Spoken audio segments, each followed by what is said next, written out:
Hello everyone good evening समस्त को जय जगन्नाथ केमती अच्छा पिला माने समस्ते समस्ते भलो अच्छा कि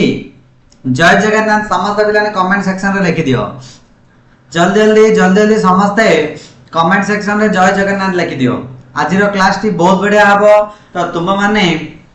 जानिथिबो गवर्नमेंट नियम अनुसार हमर तो बही ऑलरेडी चेंज हेई सारिची तो से अनुसार आदर्श नवोदय और पंचम रो तुमर वार्षिक परीक्षा प्रिपेरेशन दायित्व मो क्लासरूम रो शुभम सारा करो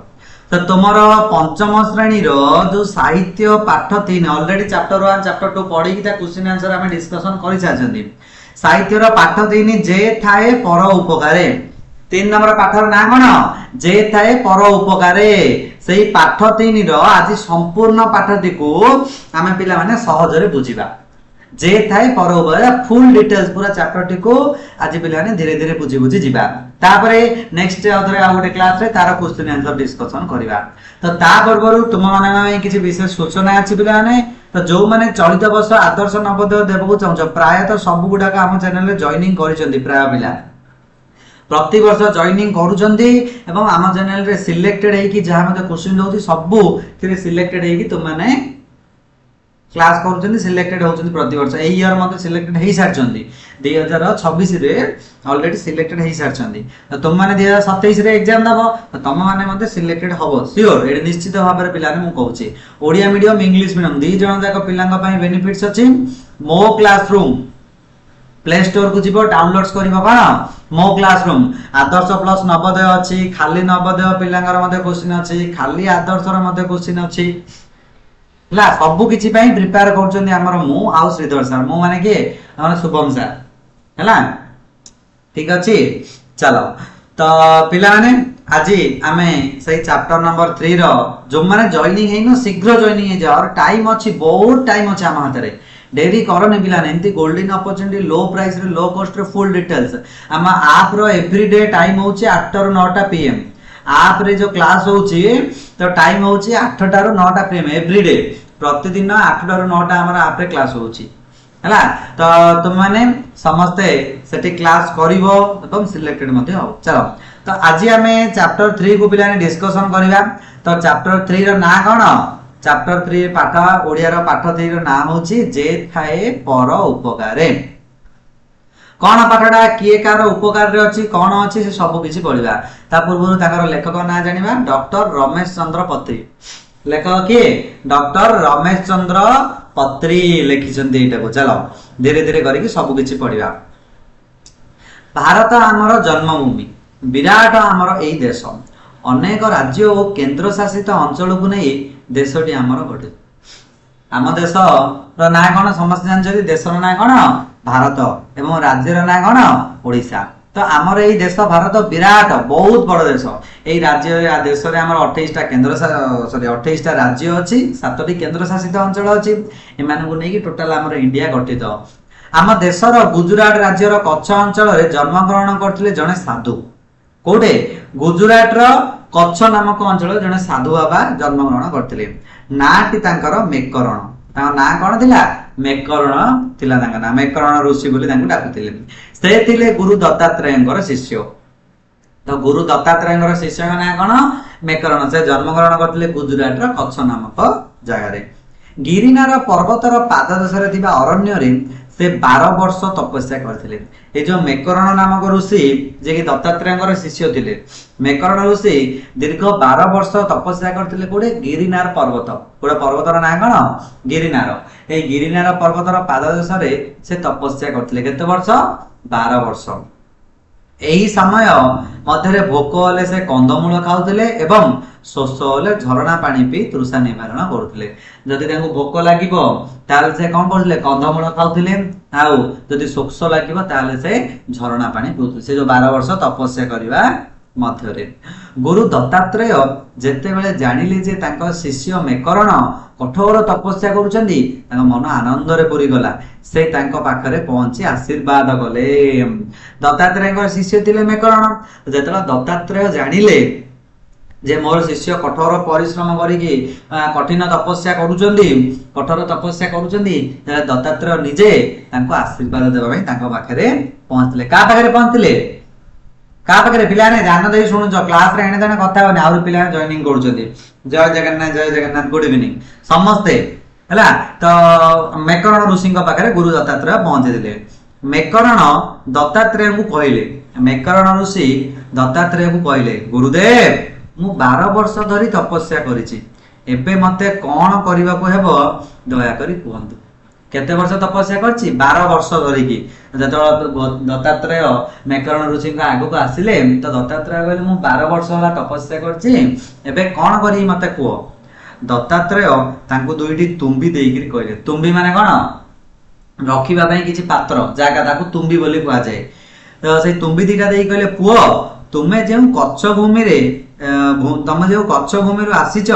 सेटरे बहु अंचल मरुभूमि दत्तात्रेय कहउजंदी मेकरण को तुमे जो कच्छ भूमि रे अछ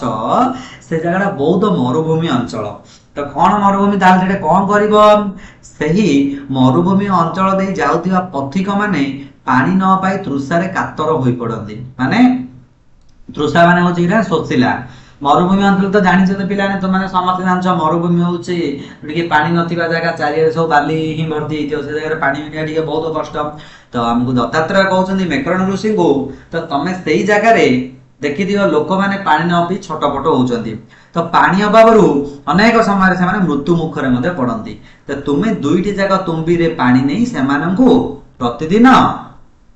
कोन करिया को दबो पीबा को दबो तो तुमे प्रतिदिन से मानू कौन करिया दबो पीबा को दबो पानी देई नै कि ए हाई तुम पई हबो महत् कार्य ए देखो पिलाने एटा होती तुम्बी रे ए देखो मेकरण कहउती मेकरण ऋषि जो धरछती माने गोटे भार साहाय्य रे धरिथिबो तुम्बी रखिया पई किछि पात्र पानी रख जा तुम खाद्य सामग्री रख हला तो तुमे पीबा को दबो बोली से कहले गुरु दत्तात्रेय मेकरण कहले ए जो सोचिला लोक माने जी कि मरुभूमि अंचल बुलुचंदी तुमे कोन करो से मानकु ए तुम्बी साहाय्य रे पानी पीबा को दबो ए आई तुमर हबो महत् कार्य शिष्यों को एही परामर्श देई दत्तात्रेय पळेइले बा दत्तात्रेय चली गले मेकरण मध्य गिरिनार पर्वतरु फेरी आसिले निजर कच्छ भूमि को से कच्छ भूमि रे जन्म ग्रहण करथिले किंतु तपस्या करिया पई गिरिनार पर्वत को जाइतिले ए गिरिनार पर्वतरु से फेरी की पळेइ आसिले कोडी को जोडे तांगा जन्म ग्रहण करथिले कच्छ जगह काहेकि दत्तात्रेय कहिले जे तमर से कच्छ जगह रे अनेक मरुभूमि अंचल तो लोक माने कोन करउचंदी सेकरे पानी न पी छटपट होउचंदी बा कातर होई पडुचंदी मृत्यु मुखरे पडुचंदी से मानकु पानी देबा पई सेति से कच्छ जगह को फेरी आसिले एवं सेठारे से बाली रे एको कुडिया तयारी कले से बाली माटे रहबा पई गोटे कुडिया आ तो रहबा पई दरकार ना पिला माने चाळ छपर रखी गोटे छोट कुडियाटे तयारी कले प्रतिदिन से तुम्बी गुडी करे पानी पुराई भार साहाय्य रे मरुभूमि रे बहुत दूर को बोई नेउथिले तुम्बी साहाय्य रे पानी भर्ती करथिले मरुभूमि रे चल चली जाउथिले शोषरे विकल होई पानी मुंदाए खोजुथिबा यात्री मानक पाखरे से पहुंच जाउथिले बाटरे गला बेला देखिबो किछि पथिक माने जदि जाउचंती तारे से मानको पानी दरकार अछि संगे संगे नै कि हमर मेकरण ऋषि से मानको कोन पानी देई दउथिले तापर कोन होला से मानको पानी पियाउथिले मरण मुहरु मुकुली आसुथिबा सेही मनीष मानक मुहरे से हस फुटी उठिला सतरे पिला नै जदि खाइबा को अधिक भोक लागुथिबो पीबा पई माने शोष लागुथिबो पानी टिके खोजुथिबो जदि हठात कोडे तुमको पानी देखा गला बा खाइबा पदार्थ कि देखा गला केते तुमको आनंदित न लागिबो रे एम्ति सेही लोक माने पानी टिके पीकी पूरा आराम रे हंसी दउथिले तो देखिया पई मध्ये मेकरण तांको खुशी रे देखुथिले तांको मध्ये भलो लागुथिला एहा देखि मेकरण खूब खुशी होउथिले संध्या हेले से आखपाख गाँव रु भिक्षा करुथिले जहा मिलुथिला सेहिथिरे से पहुंची जाउथिले संध्या समय रे आखपाख गाँव रु से भिक्षा अर्जन करुथिले भिक्षा मागुथिले तापर से एम्ति करिकि से चळै दउथिले जहा मध्ये निज पई खाइबाटा से एडजस्ट करि दउथिले क्रमे क्रमे मेकरण वार्धक्य रे उपनीत होले वार्धक्य माने कोन बयस होई जिबा बा बुढ़ा होई जिबा बोले कहउछन्दी मेकरण धीरे धीरे तो बयस हबो 12 वर्ष तपस्या करथिले कठोर परिश्रम करिकि बयस गडी गडी गला मेकरण से वार्धक्य रूप में परिणत होले बा बुढ़ा हेबाकु लागिले से आउ बेसी परिश्रम करि पारले पिलाने यंग एज रे जति की परिश्रम करे तुम छोट पिला माने कौन सी जति की परिश्रम करिवो जेतले तुम बयस बढ़ी बढ़ी बढ़ी बढ़ी जीव 50-55 वर्ष होई जीवो देखियो तुमर ए माने शक्तिटा कम जीव काहे की बार्धक्यता हेले बा बुढ़ा ही गले एज ओल्ड एज हे गले त हमको शक्ति मिले नै एमती से मेकरण रुचि आउ चाली पारिले नाइ बा अधिक परिश्रम करिके एमती दूर जगह को जाई पारलेनी किंतु तांकर लक्ष्य रखिबा थिला जे से पथिक मानकु पानी पीबा को देबे निजे रहउतिबा स्थान रे से गोटे गध आ गोटे कुकुर पालिले मेकरण जोड़े जो बसवास करुले से जगह से गोटे गध देख गध चित्रटा देइछि कुकुर चित्र मते देइछि गोटे गध गोटे कुकुर गोटे पालिले काई तांको कोन ट्रेनिंग देबे ट्रेनिंग देकी से मानकु पानी देबे कोन आइथिबो देख पड़ले जानिबा कुकुरटीर ना देइतिले मोती आ गधटीर ना थिला लाला तो कुकुर ना थिला कोन मोती आ गधर ना थिला कोन लाला मन रख मोती आ लाला एनिकी जे तुम्बी दुईटी रे पानी भरी ताको गध पिठी रे ओळाई दउतिले तुम्बी दुईटी रे पानी भर्ती करिकि गध पिठी रे ओळाई दउतिले किए मेकरण नुची काहे ना से आ जाई पार नथिले एठी चित्र देखु न मिलाने चित्र देइछि गधटा अछि ए गध पिठी रे से कोन करछथि से जो पानी तुम्बी एटा को ओळाई दैछथि एटा ता पछे पछे चलियो कुकुर आगे आगे चलियो मोती आगे आगे चलियो ता पछे पछे लाला पछे पछे जीव ए टाइप रो हला ओळाई देले तार सांगरे कोन गोटिए डब्बा मध्य देले सांगरे गोटे डब्बा देले काहे की जदी मेकरण जानते निजे काढी के देते कुकुर गध निजे काढी के देबे पथिक मानको नियो पानी पियो बोली हेमान त जानिबेनी सेमान लोक देखिले रहि जाउथिले तो गोटे डब्बा मध्य देउथिले आगरे जाउथिला मोती आ ता पछे चालुथिला लाला आगरे गोटे कुकुरडा जोटा की मोती जाउथिला ता पछरे गध धीरे धीरे बा ता ना दिला लाला धीरे धीरे से जाउथिला जेउठी मनीष माने पानी बिना छटपट हेउथिले तेइटी से माने पहुंच जाउथिले तांको कुआ जाइथिला मेकरण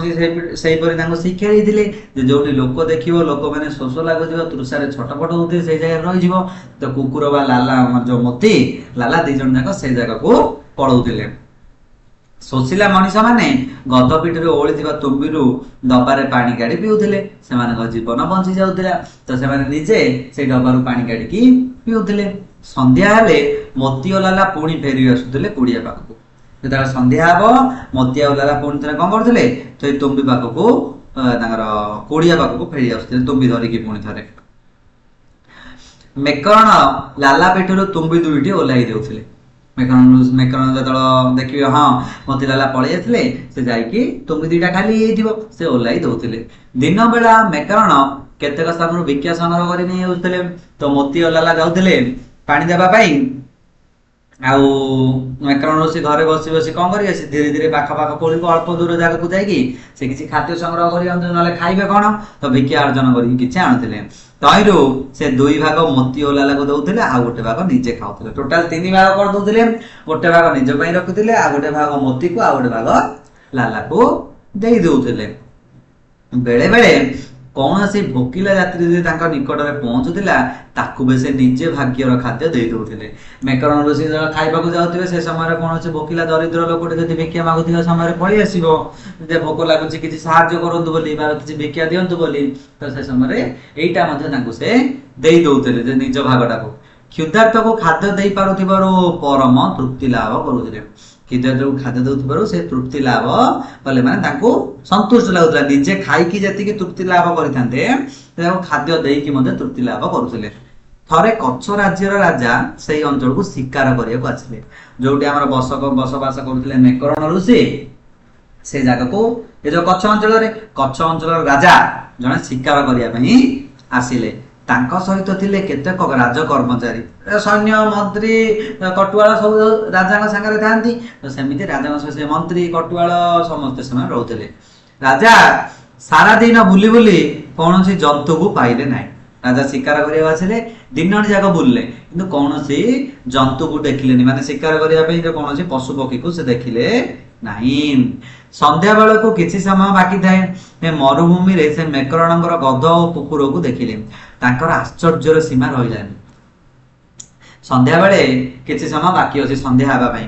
मोती आउ लाला जे कि गधा कुकुर से बुलता पानी देवा संध्या समय घर को फेरुंट राजा देखिले जा हो गधा और कुकुर को से देखिले देखिले आश्चर्य हो गले माने एते प्रकार आश्चर्य कहीं कौन आश्चर्य देखे कहीं कर्मचारी मानक पचारे माने गोटे मरुभूमि रे गधा और कुकुर कोठु आसिले मन में प्रश्न सृष्टि होइतिबो एई मरुभूमि रे गधा और कुकुर केउठे आसिले मरुभूमि रे तो ओट काली देखा जिबा कथा जे गधा कुकुर आसिले केउठु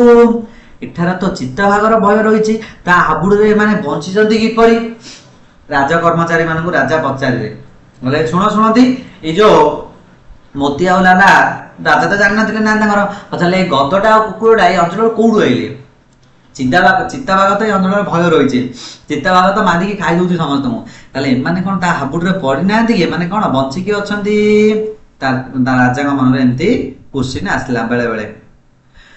जड़े राज कर्मचारी उत्तर देले जड़े राज कर्मचारी राजा को कहले कौन कहले महाराजा एमाने हेउचंती सन्यासी मेकरणंकर पोषा जंतु कार पोषा जंतु मेकरण पाली से गरीब लोक मान साहाय्य करने तो जड़े राज कर्मचारी कहला मेकरण ऋषिंकर पोषा जंतु होउचंती एमाने ए अंचलर समस्त प्राणी पाखरे एमाने परिचित मरुभूमि रे पानी न पाई छटपट होतिबा प्राणी मानक एमाने पानी जोगाउछंती कौन से हिंस्र जंतु मध्य एमानकर अनिष्ट करती नहीं तो सबु से राजा को कहला मेकरण ऋषि पाली दिले जे मेकरण ऋषि काहेकि पाली दिले जे मरुभूमि अंचल रे माने बुली बुली लोक मानक सब पानी जोगाउछंती लोक माने मध्ये भलो करछंती आकु के रहउ नांदी गाली करू नांदी के मध्ये भगौ नांदी हिंस्र जंतु माने मध्ये जो माने जो चित्ताभाग परी से किछि करू नाहांती किछि अनिष्ट करू नांदी राजा कहले आज शिकार तो होई पारला नहीं आमे एते दूर आसीजु जते बेले सन्यासी मेकरणक सहित भेट होई जिबा उचित हो जते बेले मेकरण ऋषिंकर राजा कथा सुनिले तो सेते बेले कहले आज तो शिकार हलानी ताले चलो टिके मेकरण ऋषिंक सहित ताले मिसी के आसीबा कोन प्रकार ऋषि कोठे रहउचंदी देखो समस्त जाउचंदी एटा हूँ आम मोती यहीटा मोती पथरे जाऊँ लाला राजा आ तार मंत्री माने समस्त अच्छा धीरे धीरे छोटिया कुड़ियाटे एति बोधे आमर रोच किए मेकरण ऋषि आ चारिटे बाली गछ सब भर्ती चलो तापर कौन तापर लाला आ मोती जो आड़े गले पछे पछे राजा और कर्मचारी माने चलवाक लगिले संध्या समय मोती लाला कुड़िया फेरबार समय तो राजा कहे चलो मेकरण ऋषि सहित मिसी जा तो मोती आ लाला जुआड़े जुआड़े चलिले पछे पछे आगे चलला मोती पछे चलला लाला पछे चलले राजा पछे चलले कर्मचारी एमती सब चलले मेकरण ऋषि से कुड़िया पाखकू किछि बाट गला परे गोटे कुड़िया पाखरे लाला आ मोती अटकी गले देखिली एटा होछि बेलाने कुड़ियाटा गोल करछि एमाने देखिले राजा बोधे आसचंदी माने मोती आ लाला बोधे एटे कोन रहिलानी राजा भाबिले कुड़िया भीतर जने वृद्ध सन्यासी बाहरी निजर थर थर हाथ में गध पिटू पानी तुम्बी दुईटी ओह्लाई आनिले नीतिदिनिया काम जदि मोती आ लाला आसबे गध कुकुर आसबे तो गध पिटू से तुम्बी दुईटी बाहर करिकी धरिकी पळै आसुदेले गधर बेकर से आउ गोटे मुणा झुलाई देले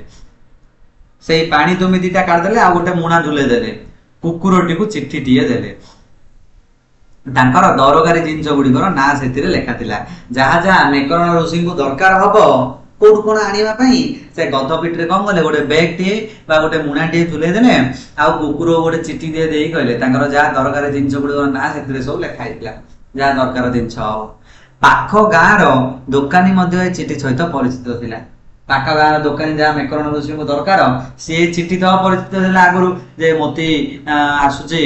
चिट्ठी धरिकी लाला पाखे गोटे बेगड़े रोचे से सामान पत्र दे दौर से मेकरणकर चिट्ठी अनुजाई जिनिस गध बेकर झुरी मुणारे भर्ती कर दौला मोती नहीं चिट्ठी दौला गध मुणा भर्ती करथिला ता पाखे मुणारे भर्ती कर दौला से पाख कर्मचारी बा पाख दोकानी वाला जहाँ भी दरकार होउथिला तापर कोन होला राजा ए सब दूररू देखुथिले राजा कोड़िया पाखକୁ जाई नाहांती से सब दूर रही देखुले जे कौन होता कौन ना मेकरण प्रथम आसले तुम्बी दीटा काढ़िले काढ़ी तरकारी बैग गोटे थोइले तार चिट्ठी गोटे कुकुर पाटी देले राजा ये सब देखिले हे तांकर कर्मचारी माने से हो तांको कर्मचारी माने ସନ୍ନ୍ୟାସୀଙ୍କ ପାଖରେ ପହଞ୍ଚି ନିଜର ପରିଚୟ ଦେଲେ। ରାଜା ଗଲେ ଆଉ ତାଙ୍କର କର୍ମଚାରୀ ମାନେ ଯିଏ ଆସିଥିଲେ ମନ୍ତ୍ରୀ ଏରିଆ ତ ସେମାନେ ଯାଇକି ରାଜାଙ୍କ ପାଖରେ ପହଞ୍ଚିକି ତାଙ୍କର ପରିଚୟ ଦେଲେ। ମେକରଣ ରାଜାଙ୍କୁ କହିଲେ, ମେକରଣ ରାଜାକୁ କଣ କହିଲେ? ହେ କଚ୍ଛର ରାଜା, ମୁଁ ଆପଣଙ୍କୁ ସ୍ୱାଗତ କରୁଛି। ରାଜା ଯାଇକି ଆମକୁ ପରିଚୟ ଦେଲେ ଯେ ମେକରଣ ଏ ଋଷି, ମୁଁ ହଉଛି ଏଇ ଅଞ୍ଚଳର ରାଜା, ଏମାନେ ସବୁ ମନ୍ତ୍ରୀ, ଏମାନେ ନିଜ ନିଜ ପରିଚୟ ଦେଲେ। ତ ସେତେବେଳେ ମେକରଣ ଋଷି ରାଜାଙ୍କୁ କଣ କହିଲେ? ସ୍ୱାଗତ କଲେ। ଏବେ ଯେମିତି ପିଲାମାନେ ଘରକୁ ଆମର ଯଦି ଅତିଥି ଆସିବେ, ଘରକୁ ଯେତେବେଳେ ପିଲାମାନେ କ୍ଲାସରେ କଥାବାର୍ତ୍ତା ନାହିଁ, ଆରାମରେ ଶୁଣ, ଗୋଟେ ଗପ ମାନେ ସାହିତ୍ୟ ଏମିତି ଗୋଟେ ପାଠ ପିଲାମାନେ ମନ ଦେଇ ଶୁଣିବ ଯଦି ମୁଁ ପୁରା ସେ ଭିତରେ ମଜିଯିବ। ମାନେ କେତେ ସୁନ୍ଦର କଥାଟିଏ ଲେଖା ହେଇଛି। ମାନେ ଜଣେ ରାଜା ଥିଲେ ଯିଏକି ଜଣେ ଋଷି ଥିଲେ, ବାର୍ଦ୍ଧକ୍ୟ ଅବସ୍ଥାରେ ଗୋଟେ ପଶୁକୁ ପାଳିଥିଲେ। ଏମିତି ପଶୁ ହେଇକି ମଧ୍ୟ ସେମାନେ ଏତେ ଭଲ ଭାବରେ କାର୍ଯ୍ୟ କରାଉଥିଲେ। ମାନେ ଗୋଟେ ଗପ ଟାଇପର ଏତେ ସୁନ୍ଦର ଲାଗୁଛି ପିଲାମାନେ, ତମେ ନିଜେ ଜାଣିପାରିବ। ମନ ଧ୍ୟାନ ଦେଇକି ଶୁଣ, କଥାବାର୍ତ୍ତା କ୍ଲାସରେ ହୁଅନି। ହେ କଚ୍ଛର ରାଜା, ମୁଁ ଆପଣଙ୍କୁ ସ୍ୱାଗତ ଜଣାଉଛି, ମୋ କୁଡିଆ ଭିତରକୁ ଆସନ୍ତୁ। କିଏ କହିଲେ? ମେକରଣ ଋଷି କହିଲେ। ମେକରଣ ଋଷି ରାଜାଙ୍କୁ ଡାକିକି କହିଲେ, ହେ ରାଜା ଆସନ୍ତୁ, ଆପଣ ହଉଛନ୍ତି କଚ୍ଛ ଅଞ୍ଚଳ ରାଜା, ମୁଁ ଆପଣଙ୍କୁ ସ୍ୱାଗତ ଜଣାଉଛି ବୋଲି। ଦେଖ, ଇଏ ହଉଛି ଚିତ୍ର ଦେଖିପାରୁଥିବ, ରାଜା ମନ୍ତ୍ରୀ ସେମାନେ ଅଛନ୍ତି। ଗଦ, ତା ପିଠିରେ ତମ୍ବି ଲଦା ହେଇଛି ବା ବେଗ ଲଦା ହେଇଛି, ମୋତି ଆଗରେ ବା କୁକୁରଟା ଆଗରେ ଆଗରେ ଯାଉଛି। ତାପରେ କଣ ହେଲା? ଅଛି ପିଲାନେ, ତୁମର ପରୀକ୍ଷା ପର୍ଯ୍ୟନ୍ତ ତୁମ ମାନଙ୍କ ମୁଁ ଅଛି, ଟେନସନ ନେନି। ଶୁଭମ ସାର୍ ତୁମର ପରୀକ୍ଷା ସରିବା ପର୍ଯ୍ୟନ୍ତ ଭାବନି କେବଳ ଆଦର୍ଶ ବୋଲି, ସବୁ ଆଦର୍ଶ ହଉ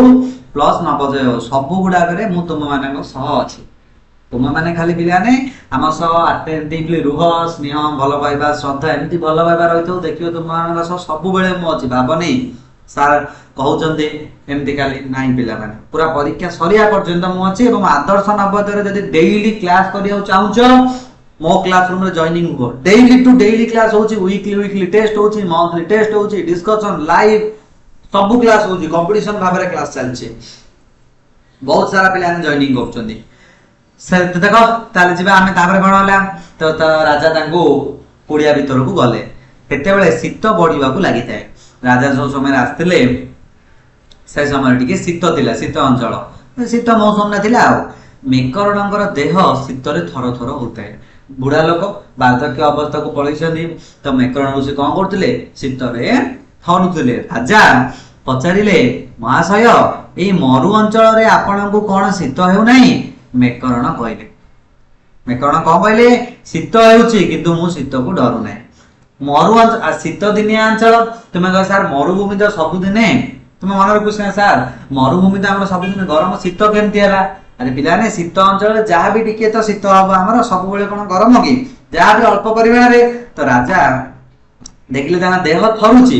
ଶୀତରେ ତାଙ୍କ ଦେହ ଥରୁଛି, କିନ୍ତୁ ସେ କହିଲେ, ମେକରଣ ରାଜାଙ୍କୁ କହିଲେ ଶୀତ ହେଲେ ମଧ୍ୟ ମୁଁ ଶୀତକୁ ଡରୁ ନାହିଁ। ଜୀବନର ଶେଷ ପର୍ଯ୍ୟନ୍ତ ପ୍ରାଣୀ ମାନଙ୍କ ସେବାରେ ମୋ ଜୀବନ ବିତାଇବା ହିଁ ମୋର ଇଚ୍ଛା। ଶୀତ ହଉ, ମୋର କିଛି ଅସୁବିଧା ନାହିଁ। ତ ପ୍ରାଣୀ ମାନଙ୍କର ବା ଲୋକମାନଙ୍କର ସେବା କରିବା ହଉଛି ମୋ ଧର୍ମ। ତ ଲୋକମାନଙ୍କର ସେବା କରିବା ମୋ ଜୀବନ ମୁଁ ବିତେଇ ଦେବି ବୋଲି ମେକରଣ ଋଷି କହିଲେ। ରାଜା ନିଜ କାନ୍ଧରେ ପଡିଥିବା ମଣିମୁକ୍ତା ଖଚିତ ଚଦରଟିକୁ ସନ୍ନ୍ୟାସୀଙ୍କ ଦେହରେ ଘୋଡାଇ ଦେଲେ। ମେକରଣ ଏଥିରେ କିନ୍ତୁ ଖୁସି ହେଲେନି। ରାଜା ନିଜ ଦେହରେ କିଛି ଗୋଟେ ପିନ୍ଧିଥିଲେ, ମଣିମୁକ୍ତାର କିଛି ବୋଧେ ଚଦର ପିନ୍ଧିଥିଲେ। ସେଇ ଚଦର ବୋଧେ ବା ପକେଇଥିଲେ। ରାଜା ଲୋକ ତ ଟିକେ ଧନୀ ଲୋକ ଥିବେ, ତ ସେ ତାଙ୍କୁ ଦେଲେ, କିନ୍ତୁ ମେକରଣ ଋଷି ସେଥିରେ ଖୁସି ହେଲେନି। କାହିଁକି? ତାଙ୍କର ଲୋଭ, ମାୟା, ମୋହ, ଭକ୍ତି ଏଗୁଡା କିଛି ନଥିଲା। ଲୋଭ ନଥିଲା କୌଣସି ଜିନିଷ ପ୍ରତି। ପ୍ରାଣୀଙ୍କର ସେବା କରୁଥିଲେ ଖାଲି। ସେ ବିନୟର ସହିତ ଚଦରଟି ଲୋକଙ୍କୁ ରାଜାଙ୍କୁ ଫେରାଇ ଦେଇ କହିଲେ, ମହାରାଜ, ଏ ସ୍ଥାନର ଶୀତ ସହିବାରେ ମୋର ଦେହ ଅଭ୍ୟସ୍ତ ହୋଇଯାଇଛି, ମୋ ପାଇଁ ଏହାର ଆବଶ୍ୟକତା ନାହିଁ। ଅନ୍ୟ କେହି ଦୁଃଖୀ ଲୋକଙ୍କୁ ଆପଣ ଏହାକୁ ଦାନ କଲେ ମୁଁ ଅଧିକ ଖୁସି ହେବି। କେମିତିକା ଚିନ୍ତାଧାରା ପିଲାମାନେ ଦେଖୁଛ ନା? ସେଥିପାଇଁ ତୁମମାନେ ଖାଲି ପାଠ ପଢିଲେ ହବନି, ପାଠ ସହିତ ସେଥିରୁ କିଛି ଶିଖିବା ଦରକାର। ଖାଲି ବହିରେ ଦେଇଛି ପଢିକି ପ୍ରଶ୍ନ ଉତ୍ତର ଘୋଷିବି ଲେଖିଦେବି, ନାଇଁ, ସେ ମନୋଭାବ ନାହିଁ। ତା ସହିତ କିଛି ଶିଖିବ ହେଲା। ତ ମେକରଣ ଋଷି କହିଲେ, ମୋର ଶୀତ ମତେ ଚିହ୍ନି ଗଲାଣି। ଅର୍ଥାତ କଣ? ଶୀତ ସହ ମୁଁ ସାଙ୍ଗ ହେଇଗଲିଣି, ଆଉ ମତେ ଅଧିକ ଶୀତ ହଉନି। ରାଜା ମେକରଣ କହିଲେ, ମୋର ଆରାମରେ ଦେହ ଶୀତକୁ ଅଟକାଇ ପାରୁଛି, ଅଭ୍ୟାସ ହେଇଗଲାଣି ମୋର, ମୋ ପାଇଁ ଏହାର ଆବଶ୍ୟକ ନାହିଁ। ଯଦି ଦାନ କରିବାକୁ ଆପଣ ଚାହୁଁଛନ୍ତି, ତାହେଲେ କୌଣସି ଗୋଟେ ଗରିବ ଲୋକଙ୍କୁ ଦାନ କରନ୍ତୁ, ମୁଁ ଅଧିକ खुशी हे बोली किए कहिथिले रे मेकरण ऋषि काहाको कहले सेई राजा को कहले मेकरणଙ୍କର ଏପରି କଥା ଶୁଣି ରାଜା ସ୍ତମ୍ଭୀଭୂତ ହୋଇଗଲେ ମାନେ ରାଜା ଟିକେ ଆଶ୍ଚର୍ଯ୍ୟ ହୋଇଗଲେ ଶୀତଳ ଲୋକଟି ଥରୁଛି କିନ୍ତୁ ଏଇ ସନ୍ନ୍ୟାସୀ ଜଣକ କଣ ନଉନାହାନ୍ତି ଚାଦର ଦେଲେ ମଧ୍ୟ ଆଗ୍ରହ କରି କହିଲେ ହେ ସନ୍ନ୍ୟାସୀ ଆପଣ ମତେ ଅନ୍ୟ କୌଣସି ଜିନିଷ ମାଗନ୍ତୁ ମୁଁ ତାହା ଆପଣଙ୍କୁ ଦାନ କରିବି ଯେତେବେଳେ ସେ ଚାଦରଟି ନେବାକୁ ମନା କରିଦେଲେ ସେତେବେଳେ ରାଜା ମେକରଣ ଋଷିଙ୍କୁ କହିଲେ ତାହେଲେ ଠିକ ଅଛି ଆପଣ ଏଇ ଚାଦର ଯଦି ନ ନେଲେ ନାହିଁ ତ ଆପଣ ଯାହା ବି କିଛି ମତେ ମାଗନ୍ତୁ ମୁଁ ଆପଣଙ୍କୁ ଦାନ କରିବି ସନ୍ନ୍ୟାସୀ କହିଲେ ହଁ ମୁଁ କେବଳ ଗୋଟିଏ ଜିନିଷ ଆପଣଙ୍କୁ ମାଗିବି ମେକରଣ କହିଲେ ହଉ ଠିକ ଅଛି ଆପଣ ଯଦି ଦେବାକୁ ଇଚ୍ଛୁକ ତାହେଲେ ମୁଁ ଗୋଟେ ଜିନିଷ ଆପଣଙ୍କୁ ମାଗିବି ତାହା ହେଲା ଆଜିଠାରୁ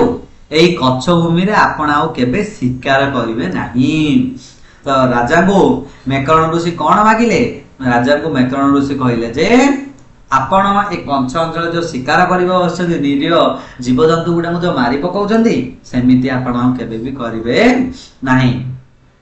ଫଳରେ ଏ ସ୍ଥାନର ବନ୍ୟପ୍ରାଣୀ ମାନେ ସ୍ୱଚ୍ଛନ୍ଦରେ ବିଚରଣ କରିପାରିବେ ମାନେ ଏ ଅଞ୍ଚଳର ବନ୍ୟପ୍ରାଣୀ ମାନେ ଶିକାର ହେଲେ ଡରୁଥିବେ ସେମାନେ ବାସବାସ କରିପାରୁନଥିବେ ଭଲସେ ଆପଣ ଶିକାର ନ କଲେ ସେମାନେ ଭଲ ଭାବରେ ଜୀବନ ଯାପନ କରିପାରିବେ ବଣ ଜଙ୍ଗଲ ମଧ୍ୟ ସୁରକ୍ଷିତ ରହିବ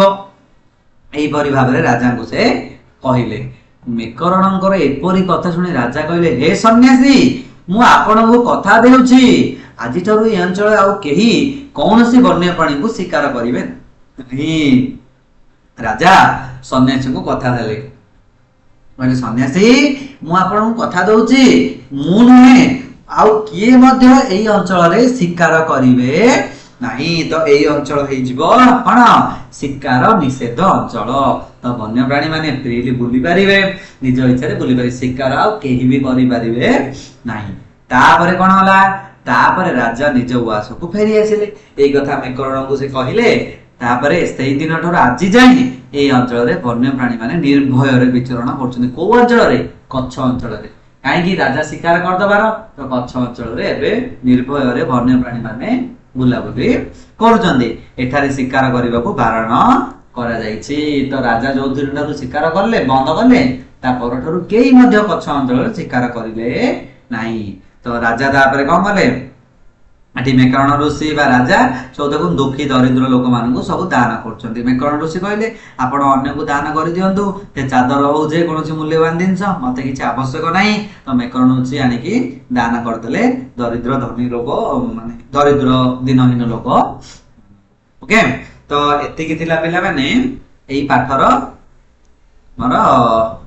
ବୁଝିବାଟା ଶୈଳୀ ତାପରେ କ୍ୱେଶ୍ଚିନ୍ ଆନ୍ସର ହେଇଯାଉଛି ତ ଆଜି ପିଲାମାନେ ପାଠଟା ମତେ ଲାଗୁଛି ପାଠଟା ସମସ୍ତଙ୍କୁ ପିଲାମାନେ ମଜା ଲାଗିଥିବ ଆଜିର ପାଠଟା ସମସ୍ତଙ୍କୁ ମଜା ଲାଗିଥିବ ମୁଁ ଭାବୁଛି ସମସ୍ତେ ଭଲରେ ବୁଝିଥିବ ଗୋଟେ ଗପ ଟାଇପର ପାଠଟା ଥିଲା ଏବଂ ସମସ୍ତଙ୍କୁ ଭଲ ଲାଗିଥିବ ସମସ୍ତେ ବହୁତ ବଢିଆ ଧ୍ୟାନର ସହ ମତେ ଶୁଣୁଥିଲେ ମୁଁ ଦେଖୁଛି ବେଶୀ କିଛି କଥାବାର୍ତ୍ତା ମଧ୍ୟ ଆଜି କ୍ଲାସରେ ହେଇନ କ୍ଲାସଟା ଜବରଦସ୍ତ ହେଇଛି ମତେ ଭଲ ଲାଗିଲା କ୍ଲାସଟା ଆଜିର ହେଲା ତ ତମ ମାନଙ୍କର ପିଲାମାନେ ଏଇ ସ୍ନେହ ଭକ୍ତି ଭଲ ପାଇବା ସବୁବେଳେ ରହିଥିବ ମୁଁ ସବୁବେଳେ ତୁମ ମାନଙ୍କ ସାଙ୍ଗରେ ରହିଛି ହେଲା ତ ବାରମ୍ବାର କହୁଛି ସବୁଦିନ ଯଦି ଆଦର୍ଶ ନବୋଦୟ କ୍ଲାସ କରିବାକୁ ଚାହୁଁଛ ମୋ କ୍ଲାସ ରୁମ୍ ଜଏନିଂ କର ଟାଇମ ଅଛି ଗୋଟେ ମାସ ଥିଲେ ମଧ୍ୟ ନିଜକୁ ଦୃଢୀଭୂତ କରିବ ନିଜକୁ ଦୃଢୀଭୂତ କରିକି ସେ କ୍ଲାସ କରିବ ତୁମମାନେ ହେଲା ତ ଆଜି ପାଇଁ ଏତିକି ରହିଲି ଜୟ ଜଗନ୍ନାଥ ପୁଣି ଥରେ ତୁମମାନଙ୍କ ସହ ପିଲାମାନେ ଆଉ ଏକ ଭିଡିଓରେ ଆଉ ଏକ କ୍ଲାସରେ ମିଶିବା ଏହାର କ୍ୱେଶ୍ଚିନ୍ ଆନ୍ସର ନେଇକି ଆସିବି ପୁଣି ଥରେ ତ ଶୁକ୍ରବାର ଶନିବାର କ୍ଲାସ ହଉନି ସୋମ ମଙ୍ଗଳ ବୁଧ ଗୁରୁ ହେଲା ଟିକେ ରହିଲି ଜୟ ଜଗନ୍ନାଥ